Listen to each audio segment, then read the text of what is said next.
La nuit, à Oxford, ce ne sont pas les tours des collèges qui se voient le mieux, mais la vapeur qui s'élève au-dessus des bains publics. En bas, près de l'eau trouble, les poêles fument, les planches craquent, le linge des autres sèche sur des crochets. Dans les pièces exiguës, les épaules nues, les vieilles cicatrices, les plaies aux pieds et les marques noires laissées par les ceintures se mêlent à l'odeur de l'eau chaude, de la graisse rance et du vin aigre. Plus haut, dans une taverne ou dans une cellule universitaire, des hommes adultes lisent ou racontent des vers satiriques sur les bains d'Oxford, sur la façon dont on y lave non seulement le corps, mais aussi la conscience, selon un horaire. Au matin, les blagues se transforment en rumeurs convaincantes. Les bains ne seraient qu'une couverture pour un péché permanent. Bonjour à tous ceux qui écoutent cette analyse. Écrivez dans les commentaires de quelle ville et de quel pays vous regardez cette vidéo et ce que vous avez entendu dire des anciens bains publics comme lieu d'hygiène, de plaisir ou de honte. Je vous souhaite une écoute tranquille mais attentive, car nous allons maintenant parler de la façon dont la satire poétique a alimenté le mythe du péché programmé, tandis que les registres municipaux d'Oxford consignaient soigneusement les heures des visites familiales, les noms des clients adultes et les amendes pour vol, révélant ainsi une facette tout à fait différente et bureaucratique de la vie urbaine. Le nom de Robert Gloucester est généralement associé à une chronique en vers, créée entre la fin du XIIIe et le début du XIVe siècle. C'est un auteur qui transforme l'histoire de l'Angleterre en une longue série de couplets compréhensibles, non seulement par les ecclésiastiques, mais aussi par les citadins instruits. Il ne travaille pas avec des dates sèches, mais avec des allusions, des proverbes et des histoires effrayantes urbaines. Dans cette optique, les bains publics sont une cible idéale. Un lieu où les corps adultes se retrouvent nus, où étudiants, artisans, veuves et femmes de petite vertu se mélangent dans un espace humide et exigu. Dans la satire, il suffit de mentionner les bains publics pour que l'auditeur imagine lui-même le péché. Pour que cette satire soit crédible, la ville elle-même doit être sale et pesante. L'Oxford du XIIIe siècle, c'est des maisons en pierre et en bois, des cours exigus, des fossés d'égouts, des abattoirs et des tanneries. La puanteur et l'humidité envahissent les rues pendant la majeure partie de l'année. Se laver à la maison coûte cher et n'est pas pratique. L'eau se détériore rapidement, le bois de chauffage coûte cher, seuls les plus riches disposent de pièces séparées. Pour la plupart des citadins adultes, le bain est le seul endroit où l'on peut se débarrasser de la saleté et des parasites, réchauffer ses articulations douloureuses et nettoyer ses vieilles blessures.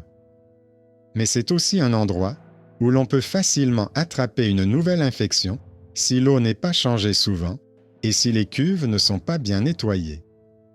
Les bains ne sont pas un exotisme, mais un élément essentiel à la survie. Dans d'autres villes anglaises mieux documentées, comme Londres, les bains publics sont déjà mentionnés dans les statuts de la fin du Moyen Âge comme un service payant avec des propriétaires officiels, des taxes et des plaintes des voisins.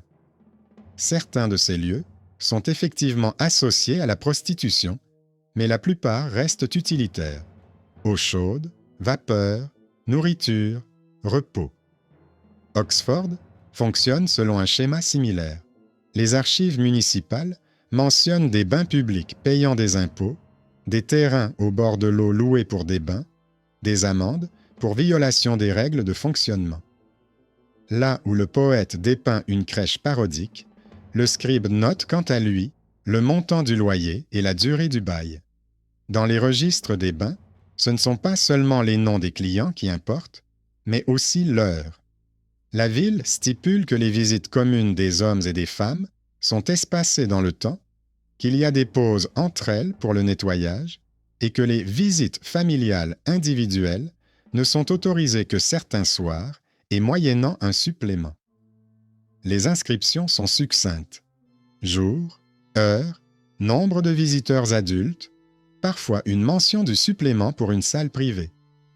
Ce qui, dans le poème, ressemble à un péché programmé, devient dans le document un horaire de service, une tentative de transformer un flux incontrôlable de corps en un service municipal contrôlable. Une ligne distincte dans ces registres est consacrée aux amendes et aux plaintes. Lorsque les ceintures, les portefeuilles et les imperméables commencent à disparaître fréquemment dans les bains publics, le magistrat y voit moins de la débauche qu'une recrudescence de la petite délinquance. Les noms des personnes arrêtées pour vol, le montant des amendes et parfois l'ordre de fermer temporairement le bain public pour mauvaise surveillance sont consignés dans les registres. Pour le conseil municipal, le péché charnel reste un sujet de prédication, mais les procès-verbaux mentionnent plus souvent autre chose. Des bagarres entre étudiants et artisans, des vols de vêtements, l'utilisation d'eau sale et usagée, ce qui entraîne une augmentation des plaintes pour maladies de peau. Dans ce contexte, la satire de Robert Gloucester devient un document ambigu. On y entend la ville rire et craindre ses bains publics. On y voit à quel point il est facile de réunir dans une même image la chaleur, les corps nus des adultes et l'inquiétude morale. Mais parallèlement, on voit se multiplier les ouvrages qui décrivent les bains comme un objet de gestion, licence, heure d'ouverture, tarifs, nom des propriétaires.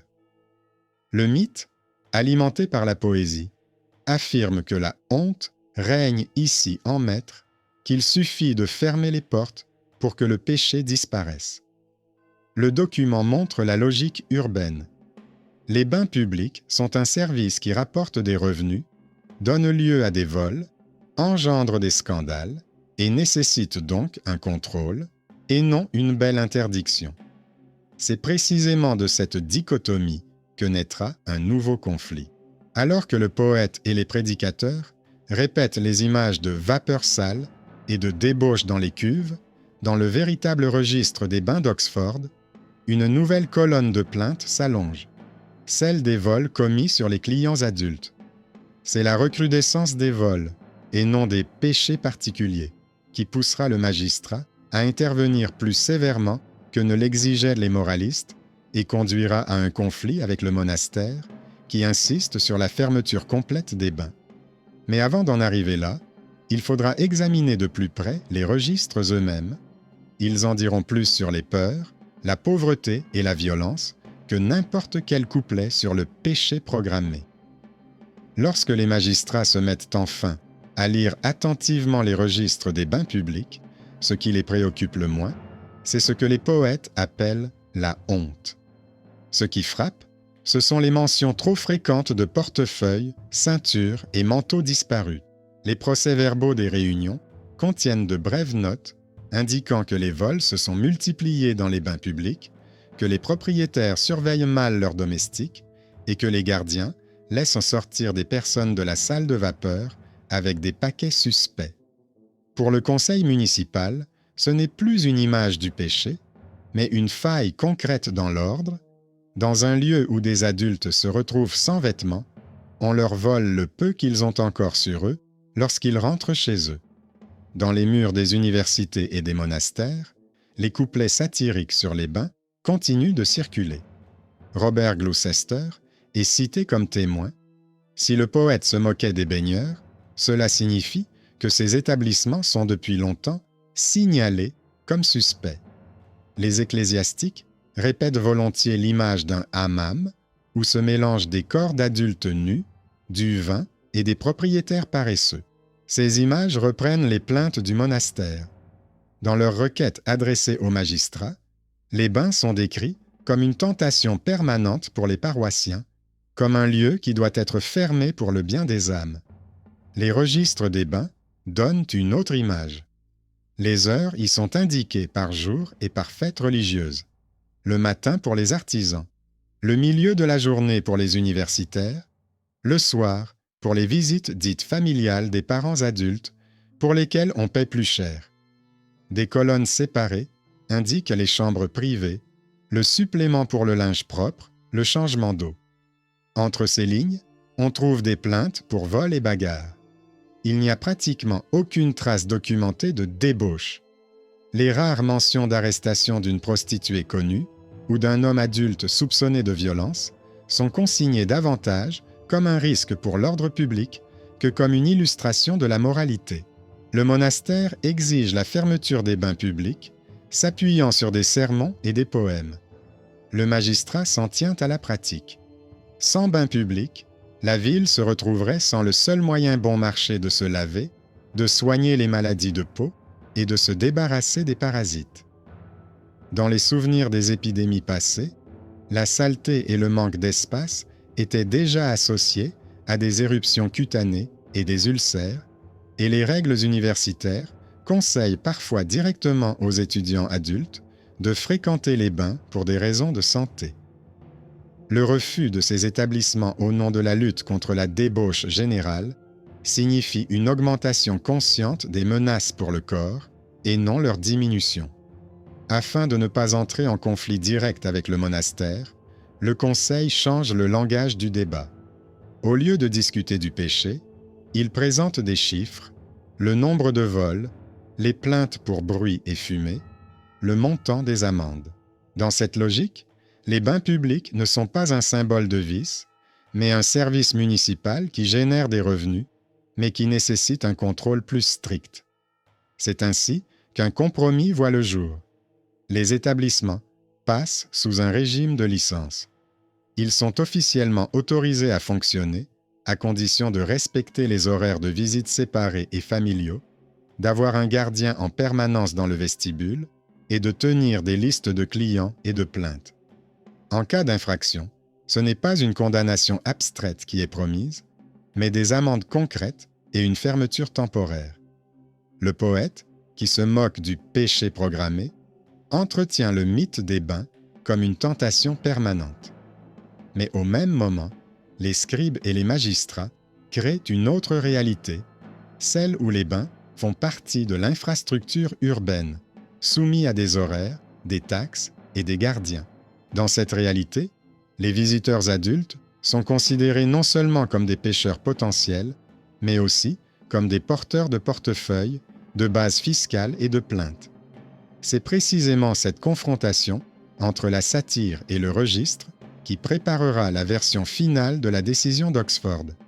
Ne pas fermer les bains sous la pression du monastère, mais les obliger à fonctionner sous une telle couche d'horaires et d'amendes que la légende d'une honte continue cessera de coïncider avec ce qui figure dans les registres municipaux.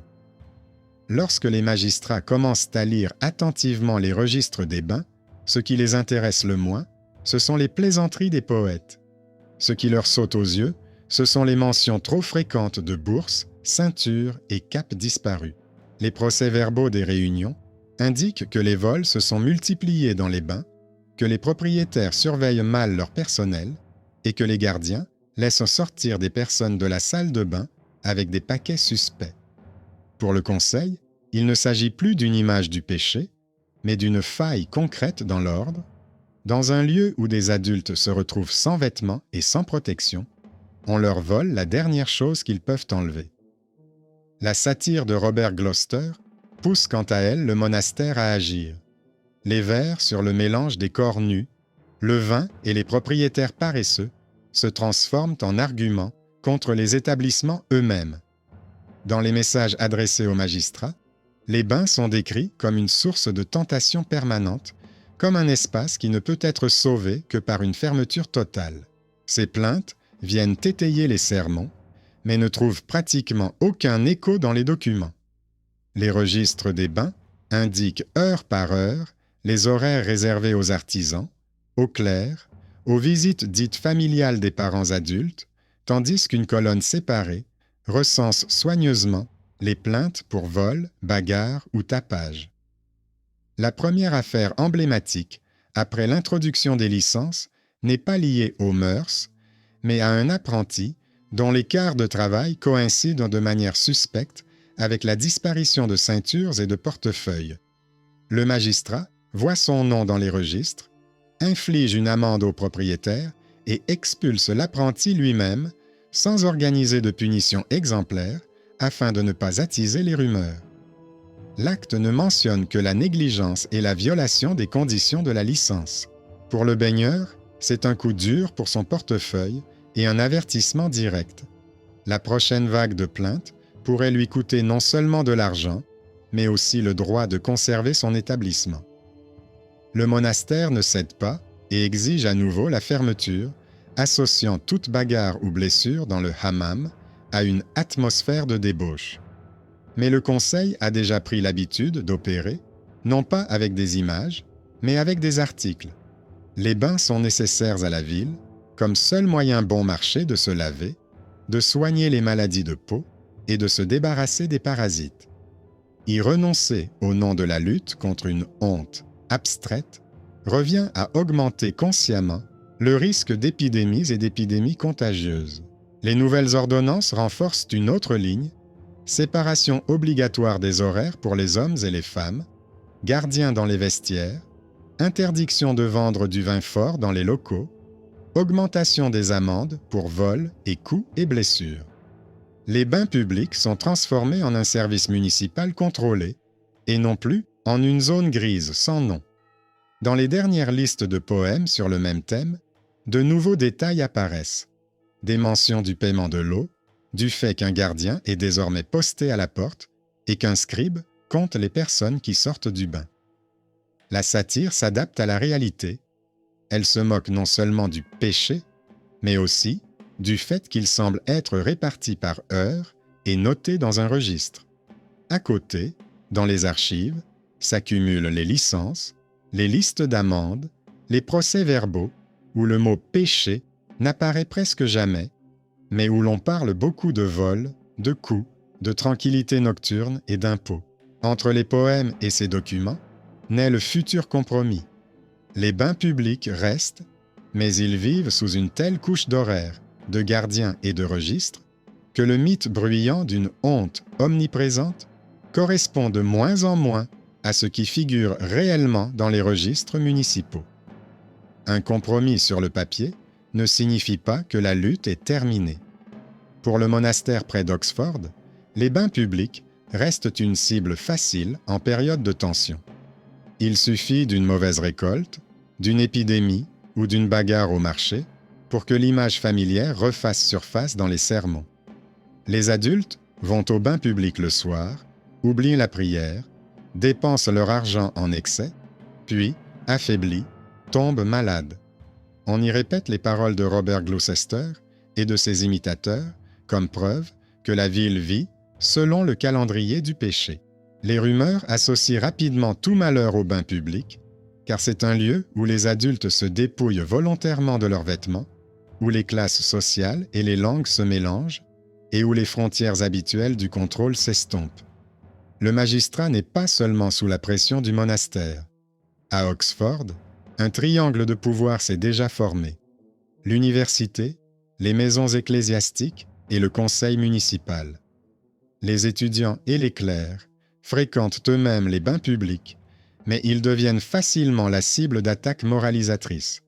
Toute soirée bruyante dans le hammam peut être présentée comme la preuve de la dépravation de la jeunesse savante.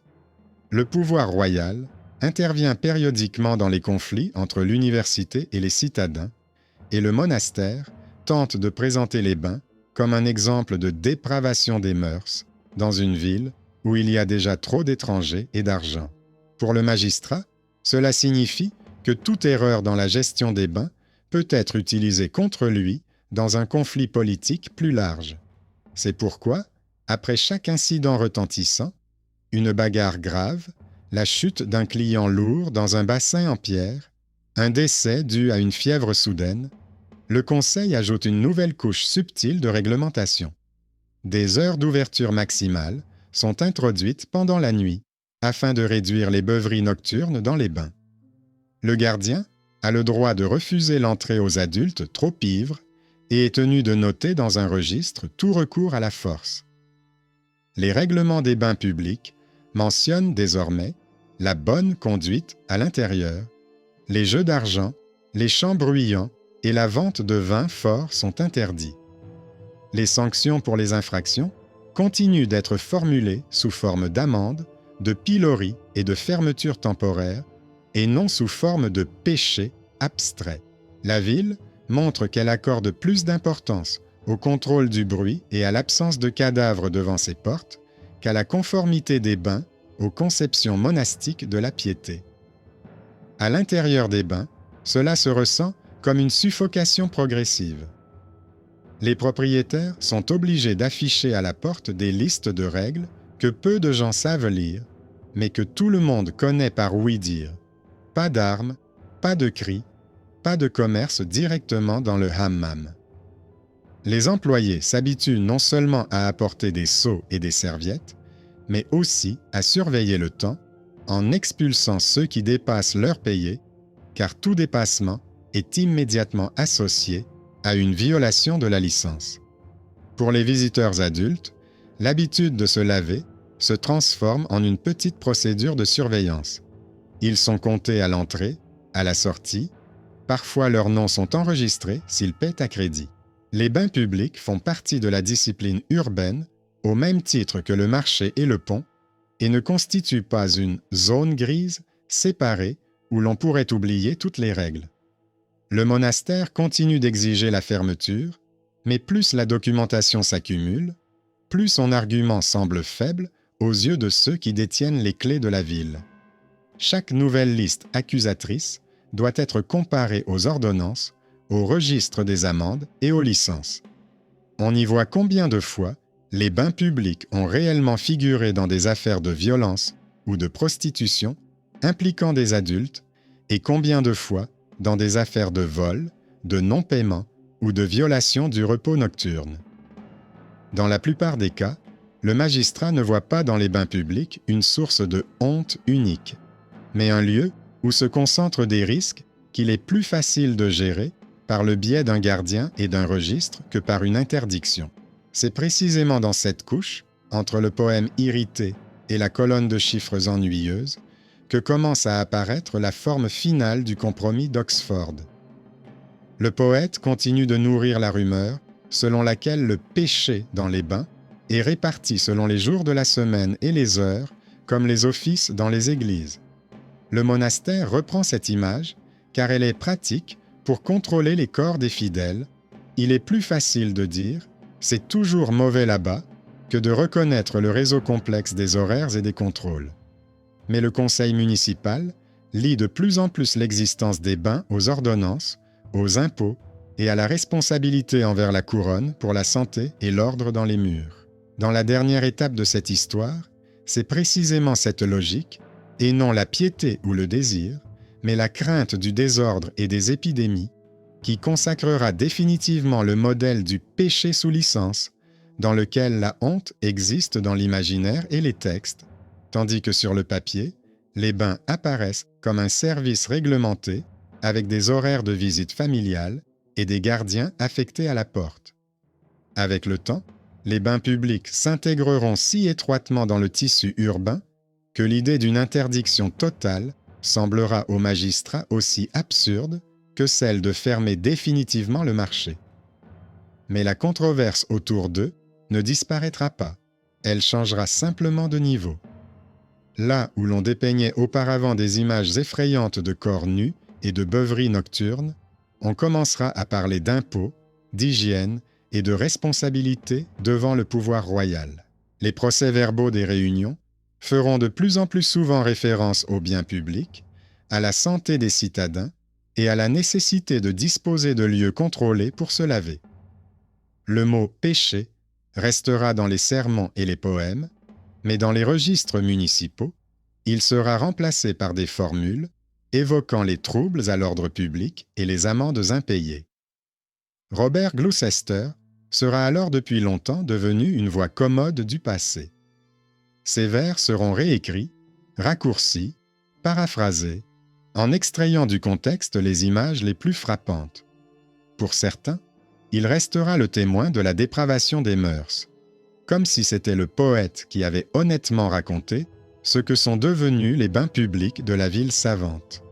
Pour d'autres, il ne sera qu'un auteur de plus qui aimait exagérer les choses à la frontière entre la satire et le moralisme.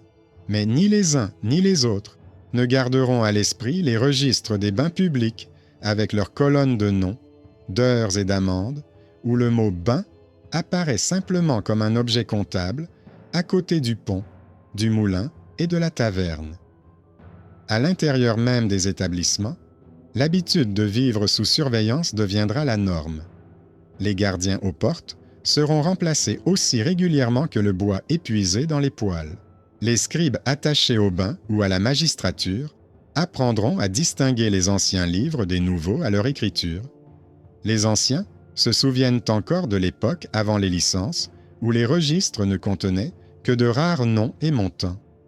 Les nouveaux sont remplis de notes sur les heures de travail des artisans, des universitaires, les visites familiales des parents adultes, sur ceux qui ont été condamnés pour avoir crié, ceux qui ont été condamnés pour s'être battus, ceux qui ont été condamnés pour avoir tenté d'introduire un couteau dans le hammam.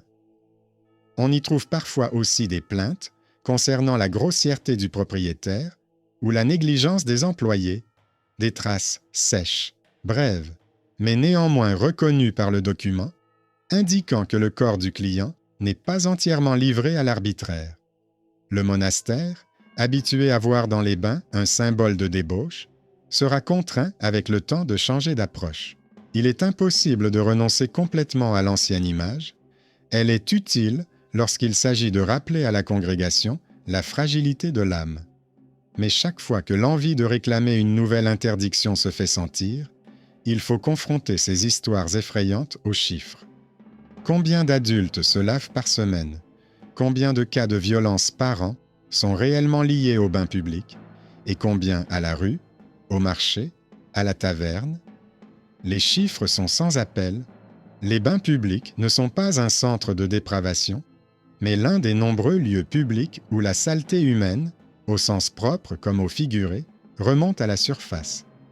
Pour les autorités municipales, cela devient une ligne de défense commode.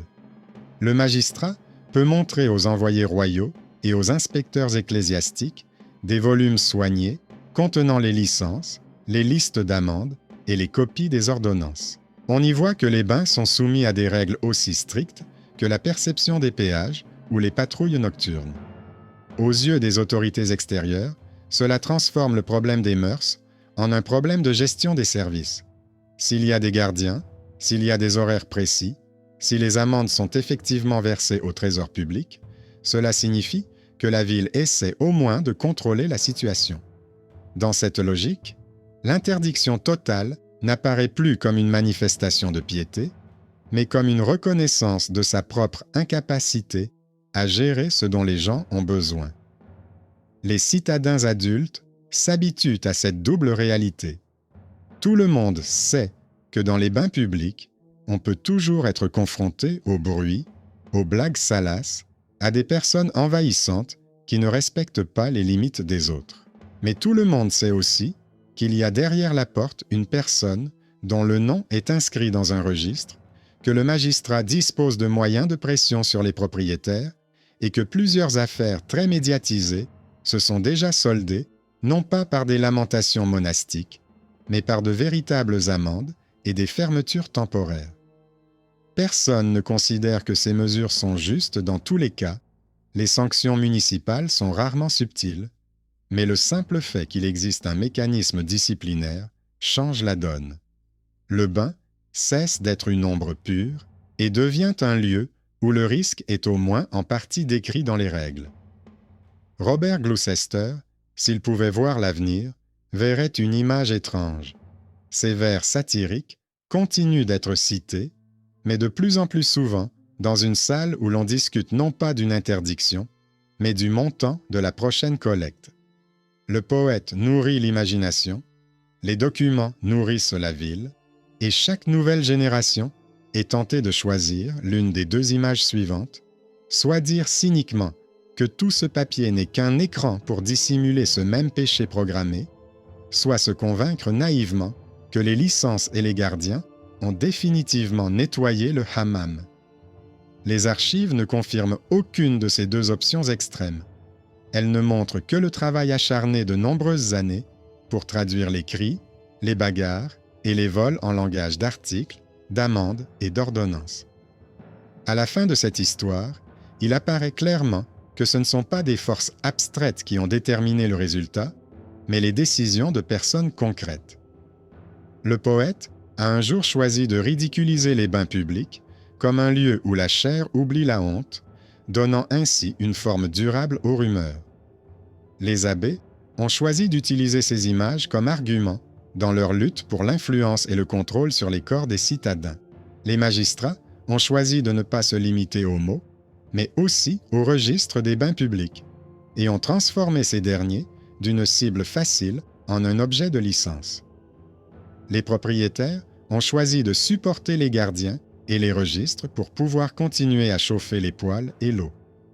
Les visiteurs adultes, quant à eux, ont choisi de continuer à venir sous ces voûtes, acceptant le mélange étouffant de chaleur, de bruit, de risque et de contrôle, car l'alternative était souvent de l'eau glacée dans un seau ou de la boue. Ainsi, la confession de cette histoire urbaine ne consiste pas à justifier ou à condamner les bains publics, mais à comprendre comment un réseau de normes et de peurs se construit autour d'un type de service. Le mythe affirme qu'il n'y a toujours eu que la honte et que toute vapeur chaude conduit inévitablement à la chute. Le document répond par des colonnes d'horaires, des listes de clients adultes, des amendes pour vol, des plaintes pour grossièreté et des bagarres. Entre eux, des corps vivants enveloppés dans des serviettes mouillées et des personnes à la porte qui, contre rémunération ou par devoir, décident qui laisser entrer, qui expulser, ce qu'inscrire dans le registre et ce qu'occulter. C'est dans cet intervalle que naît le véritable sens de la formule « péché selon l'horaire ». Pour certains, c'est une moquerie à l'égard d'une ville qui tente prétendument de mettre de l'ordre dans ce qui ne se prête pas à la norme. Pour d'autres, c'est la reconnaissance du fait que même là où il est facile de parler de péché, le pouvoir est quand même obligé de compter l'argent, les heures et les noms. L'histoire des bains d'Oxford et de Robert Gloucester ne se termine ni par la victoire des moralistes, ni par le triomphe de la débauche, mais par un compromis difficile et lourd. Les bains publics restent, mais ils sont désormais soumis à des règlements, à des gardiens et à des registres, et tout nouveau mythe sur la honte doit d'abord passer par la porte sur laquelle est accrochée une feuille avec les horaires de travail et le signe du magistrat.